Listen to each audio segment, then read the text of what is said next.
Sommelier Challenge day 30. It's almost over, or maybe you can even argue that it is over because I've written the last exams. And the first part of the WSET Level 3 exam is going to be the blind tasting, and I spoke all about that one in the last video, so just skip on back if you want to see what I have to say about that. Second part, 50 multiple choice questions, 50 points up for grabs. This was kind of straightforward. It wasn't as easy as the level 2, which is also 50 questions multiple choice.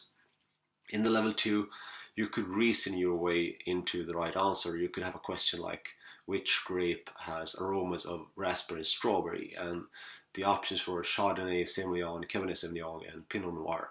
So even if you don't really have a clue, you most of the time can just exclude 2 and get it down to 50% guess. And since you only need 55% to pass, that's kind of not a really big deal. In the level 3 though, there could be a question like, which is the second most important grape variety in Tuscany?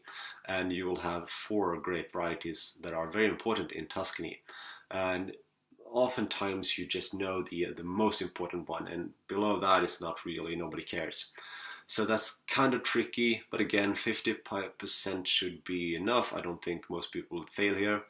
You have to read the books though. You cannot guess your way through it like in level 2, you might be able to do that.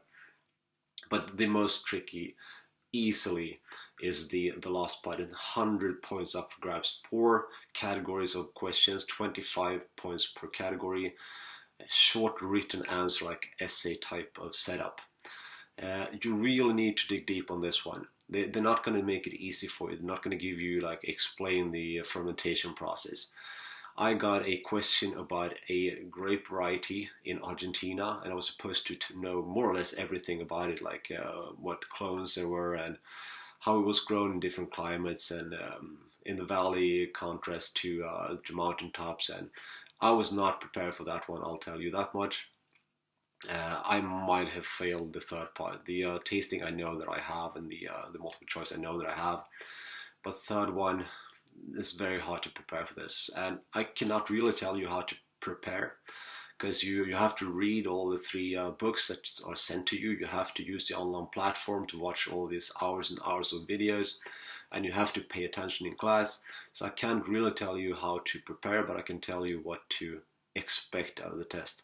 And I'll tell you that much, it's going to be way trickier than you think, and compared to the level 2, it's by far way worse. So just read the books, watch online, and hope for the best. See ya.